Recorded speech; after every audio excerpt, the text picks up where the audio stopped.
Hello friends, welcome in शिक्षण.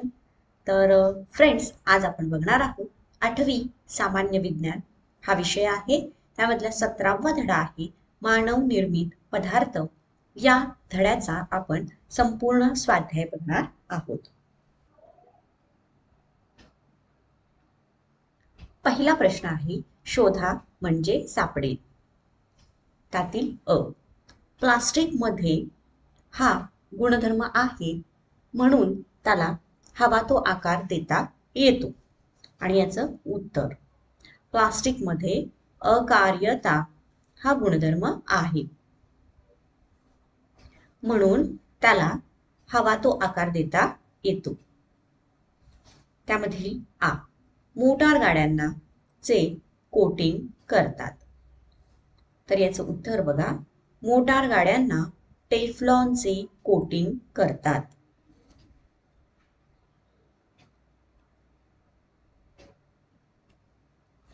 प्रश्न E, thermocol तापमानाला द्रव अवस्थेत जातो.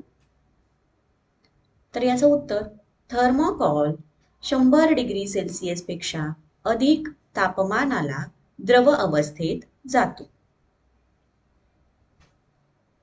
प्रश्न ई, काच पाण्यात विरघळते. तर याचे उत्तर आहे, अल्कली सिलिकेट काच पाण्यात विरघळते.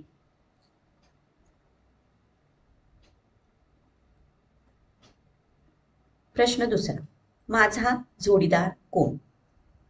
म्हणजेच आपल्याला जोड्या लावायच्या आहेत. अस्तंभ, ब स्तंभ. तर अस्तंभामध्ये बघा, शिसेयुक्त काच, बॅकेलाइट, थर्मोकॉल, प्रकाशीय काच आणि पॉलीप्रोपिलिन. प स्तंभामध्ये आहे प्लेट्स, चटया, विद्युत बल्ब, इलेक्ट्रिक स्विच आणि दुर्बीण. तर बघा, याची बरोबर जोड्या काय काय आहेत? शिसेयुक्त काच, विद्युत bulb, bakelite, electric switch, thermocol, plates, प्रकाशीय काच, दुर्बीण आणि पॉलीप्रोपिलिन त्याचा आहे चटया. तर अशा प्रकारे हा प्रश्न आपण कव्हर केलेला आहे. पुढचा तिसरा, खालील प्रश्नांची उत्तरे लिहा. अ, थर्मोकॉल कोणत्या पदार्थांपासून तयार करतात? आणि याचं उत्तर, थर्मोकॉल पॉलीसटायरीन या संश्लिष्ट पदार्थांपासून तयार करतात. हा प्रश्न, पीव्हीसी चे उपयोग लिहा. पीव्हीसी चा उपयोग बाटल्या, रेनकोट, पाईप, हँडबॅग, बूट, विद्युत वाहक तारांची आवरणी, फर्निचर, दोरखंड, खेळणी इत्यादी वस्तू बनवण्यासाठी केला जातो.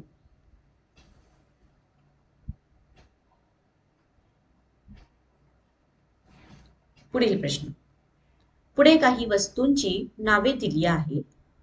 त्या कोणत्या निसर्गनिर्मित अथवा मानवनिर्मित पदार्थांपासून तयार होतात ते लिहा. तर त्यासाठी हा आपण असा चार्ट बनवलेला आहे. बघूयात कुठल्या वस्तू दिल्या आहेत. चटई, पेला, बांगडी, खुर्ची, गोणपाट, खराटा, सुरी आणि लेखणी. तर निसर्गनिर्मित पदार्थ आणि मानवनिर्मित पदार्थ दोन्हीचे आपण असा चार्ट बनवलेला आहे. पहिल्यांदा बघा, चटई. चटई निसर्गनिर्मित पदार्थ, सुतळी किंवा तागाचे धागे वापरून बनवता येते. तर मानवनिर्मित पॉलीप्रोपिलिन पदार्थ वापरून बनवता येते. पेला धातू किंवा धातू संमिश्रण, मानवनिर्मित काच पासून बनवता येते. बांगडी सोने, चांदी, लाख, तांबे यांपासून बनवता येते. तर मानवनिर्मित प्लास्टिक आणि काच पासून बनवता येते. खुर्ची लाकूड निसर्गनिर्मित पदार्थापासून बनवता येते किंवा प्लास्टिक, त्याला पीव्हीसी याच्यापासून बनवता येते. गोणपाट हे सुद्धा ताग, काथ्या किंवा कापूस या निसर्गनिर्मित पदार्थांपासून बनवता येते. तर गोणपाट हे प्लास्टिक पासून सुद्धा बनवता येते. खराटा वनस्पतीचे जे तंतू असतात त्यांपासून बनवता येतो. शिवाय मानवनिर्मित प्लास्टिक पासून बनवता येतो. सुरी धातू संमिश्र किंवा लोहासारख्या धातूंपासून म्हणजे लोखंडाची तर मानवनिर्मित प्लास्टिक पासून बनवता येते. लेखणी ही धातू किंवा लाकूड पासून बनवता येते आणि मानवनिर्मित प्लास्टिक पासून बनवता येते.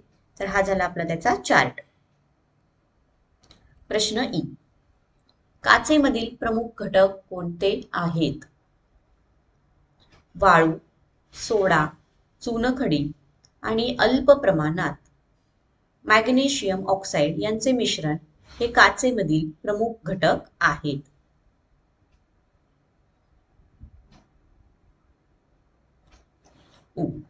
प्लास्टिक कसे तयार करतात? उत्तर पॉइंट पहिला, नैसर्गिक वायू, क्रूड तेल, दगडी कोळसा, खनिजे आणि वनस्पती अशा विविध नैसर्गिक पदार्थांचा वापर करून प्लास्टिकचे उत्पादन केले जाते. सुरुवातीला पहिले संश्लेषित प्लास्टिक हे सेल्युलोज या वनस्पती आणि झाडांपासून मिळणाऱ्या पदार्थांपासून बनवले गेले. थर्ड पॉइंट, साध्या व समान रेणूच्या साखळीने प्लास्टिकची रचना झालेली असते. या सगळ्यांना पॉलिमर असे म्हणतात. चौथा पॉइंट, पॉलिमर हे कार्बन आणि हायड्रोजन पासून बनलेले असतात. आणि पाचवा, कारखान्यात योग्य त्या रासायनिक प्रक्रिया करून प्लास्टिक निर्मिती केली जाते.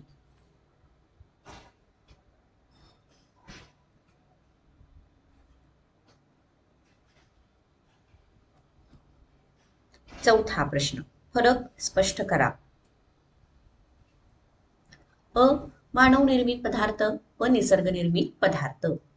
बघा याच्यामध्ये फरक. पहिला, प्रयोगशाळेत प्रक्रिया करून मानवनिर्मित पदार्थ बनवले जातात. याच्यामध्ये निसर्गातील साधन संपत्तीचा वापर करून निसर्गनिर्मित पदार्थ बनवले जातात.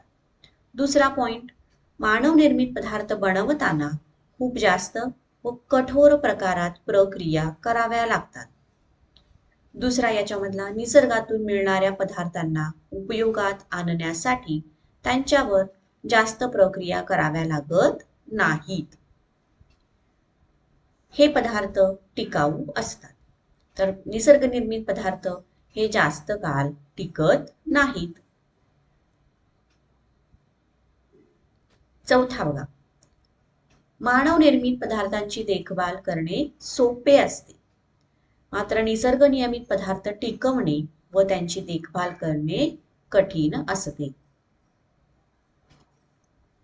पाचवा फरक आहे, मानवनिर्मित पदार्थ अशाश्वत असतात, यामुळे त्यांचा पर्यावरणावर नकारात्मक परिणाम होत असतो. निसर्गनियमित पदार्थ हे शाश्वत असतात, त्यामुळे त्यांचा पर्यावरणावर विघातक परिणाम होत नाही. आणि उदाहरण, काच, प्लास्टिक, रबर, कृत्रिम धागे. तर निसर्गनियमितचे उदाहरण सुती कापड, रेशीम, लाकूड इत्यादी.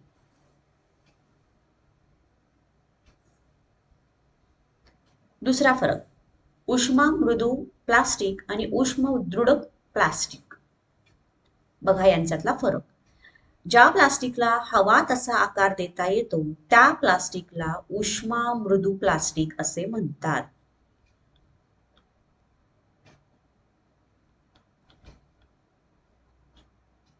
तर ज्या प्लास्टिकला एक साच्यात टाकून एक विशिष्ट आकार प्राप्त झाल्यानंतर पुन्हा उष्णता देऊन त्याचा आकार बदलता येत नाही, त्या प्लास्टिकला उष्मादृढ प्लास्टिक असे म्हणतात. दुसरा फरक, या प्लास्टिक पासून बनवलेल्या वस्तूंचा पुनर्वापर आणि पुनर्चक्रीकरण करता येते. तर उष्मादृढ प्लास्टिकचा एकदा वापर केल्यानंतर पुन्हा उपयोग करता येत नाही. आणि त्याचे उदाहरण PVC, PP आणि PE. आणि उष्मादृढ प्लास्टिकचं उदाहरण मेलेमाइन, पॉलिस्टर आणि पॅकेलाइट.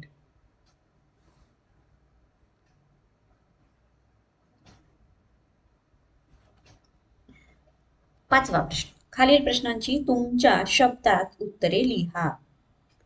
अ प्रश्न, पर्यावरण व मानवी आरोग्यावर खालील पदार्थांचा होणारा परिणाम व उपाययोजना स्पष्ट करा. तर त्यामध्ये पहिला दिलेला आहे पदार्थ प्लास्टिक. तर याचं उत्तर बघा, प्लास्टिक अविघटनशील आहे, म्हणजे तो विघटन होत नाही, विरघळत नाही, त्यामुळे ते पर्यावरणाच्या दृष्टीने प्रदूषक आहे. दुसरा, प्लास्टिक पाण्यात फेकले तर जलचर प्राण्यांची हानी होते, त्यांचे मृत्यू होतात. तिसरा, प्लास्टिक जाळले तर मोठ्या प्रमाणावर वायू प्रदूषण होते. आणि प्लास्टिक, चौथा बघा, पर्यावरणात प्लास्टिक हजारो वर्ष जसेच्या तसे पडून राहते. तर याच्यावरची उपाययोजना, प्लास्टिकच्या ऐवजी आपण विघटनशील पदार्थांचा उपयोग करून तयार केलेल्या वस्तू वापरावयास हव्यात. उदाहरणार्थ सुतळीच्या पिशव्या, कापडी पिशव्या किंवा कागदी पिशव्या. पुढे आहे काच. तर याचा परिणाम बघा, काच निर्मितीमध्ये sulphur dioxide, carbon dioxide, nitrogen dioxide असे वायू वातावरणात सोडले जातात. यामुळे वायू प्रदूषण, वायूवरती परिणाम होतो. दुसरं, काच हा अविघटनशील पदार्थ आहे, त्यामुळे त्यापासून प्रदूषण होते. काच अविघटनशील असल्यामुळे काचेच्या टाकाऊ वस्तूंचे तुकडे पाण्याबरोबर जलाशयात वाहून गेल्यास तेथील अधिवासावर याचा प्रतिकूल परिणाम होऊ शकतो. चौथं, तसेच या तुकड्यांमुळे सांडपाण्याची गटारे तुंबून समस्या निर्माण होऊ शकतात. आणि यावरची उपाययोजना, काचेचे पुनर्चक्रीकरण चांगल्या प्रकारे होऊ शकते, ते केल्यास हा धोका टाळला जाऊ शकतो.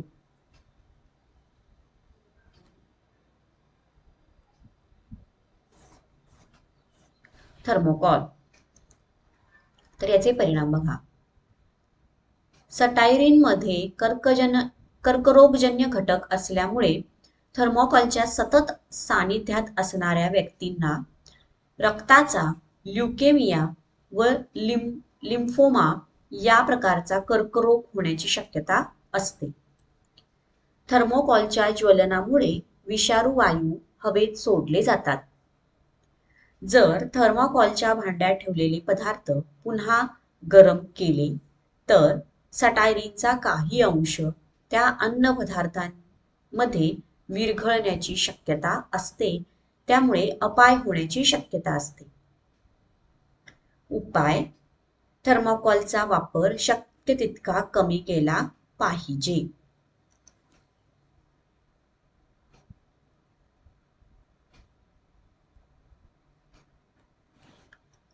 प्रश्न आ, प्लास्टिक अविघटनशील असल्याने पर्यावरणाला समस्या निर्माण झाल्या आहेत. या समस्या कमी करण्यासाठी तुम्ही कोणते उपाय कराल?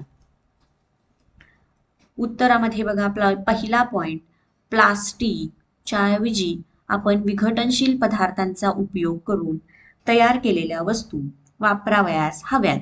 उदाहरणार्थ सुतळीच्या पिशव्या, कापडी पिशव्या किंवा कागदी पिशव्या. दुसरं काय आहे उपाय, प्रत्येक सुजाण नागरिकाने 4R सिद्धांताचा उपयोग करणे गरजेचा आहे. ते म्हणजेच रिड्यूस म्हणजेच कमीत कमी वापर, रियूज म्हणजेच पुन्हा उपयोग करणे, आणि रिसायकल म्हणजे पुनर्चक्रीकरण, आणि रिकव्हर म्हणजे पुन्हा प्राप्त करणे. तरच पर्यावरण प्रदूषणापासून बचाव होऊ शकतो. तिसरा बघा, काही ठिकाणी प्लास्टिकचा वापर रस्ते तयार करण्यासाठी केला जातो. अशा ठिकाणी जुन्या आणि वापरलेल्या प्लास्टिकची विक्री केल्यास चांगले मूल्य देखील मिळते. प्लास्टिकचा वापर करणे जेवढे टाळता येईल तेवढे टाळण्याचा प्रयत्न करावा. प्लास्टिकच्या वापरामुळे निर्माण होणाऱ्या धोक्यांबाबत समाजात जनजागृती करावी. ठीक आहे, तर हे झालं आपलं या प्रश्नाचं उत्तर. आता प्रश्न 6वा टिपा लिहा.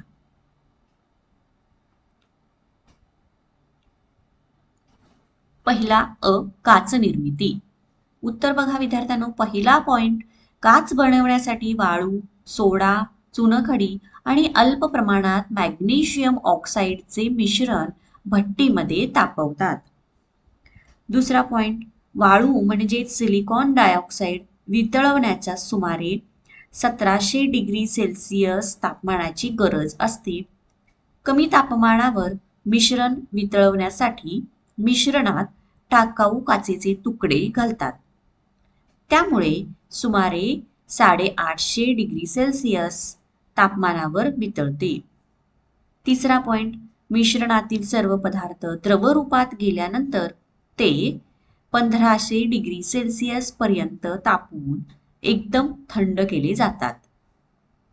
आणि चौथं, एकदम थंड केल्याने मिश्रण स्फटिक रूप घेत नाही, तर एकजिनसी अस्फटिक पारदर्शक रूप प्राप्त होते, यालाच काच म्हणतात.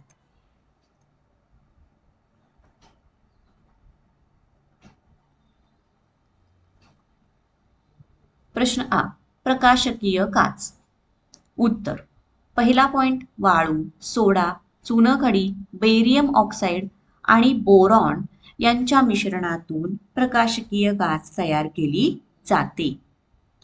आणि उपयोग बघा त्याचे, चष्मे, दुर्बिणी, सूक्ष्मदर्शी यांची भिंगे बनवण्यासाठी शुद्ध काचेची गरज असते. याचा उपयोग या ठिकाणी केला जातो. ई, प्लास्टिकचे उपयोग. आता याचं उत्तर बघा, पहिला पॉइंट, प्लास्टिकचा उपयोग आरोग्य सेवा क्षेत्रात केला जातो, तसेच सिरिंज, जसे की सिरिंज इत्यादींसाठी होतो. दुसरा आहे, मायक्रोवेव्ह ओव्हनमध्ये अन्न शिजवण्यासाठी वापरली जाणारी भांडी प्लास्टिक पासून बनवलेली असतात. तिसरा उपयोग, वाहनांचे ओरखड्यांपासून संरक्षण होण्यासाठी गाडीवर टेफ्लॉन कोटिंग करण्यात येते. टेफ्लॉन हा एक प्लास्टिकचा प्रकार आहे. चौथं काय आहे बघा, विमानाचे काही भाग जोडण्यासाठी काही प्रकारच्या प्लास्टिकचा उपयोग होतो. त्यानंतर पाचवा, भिंगे, कृत्रिम दात बनवण्यासाठी पॉलीॲक्रिलिक प्लास्टिकचा वापर होतो. चला, तर हा झाला आपल्या या पाठाचा स्वाध्याय. तुम्हाला आवडला असेल तर व्हिडिओला लाईक करा, चॅनलला सबस्क्राईब करा. धन्यवाद. Bye bye.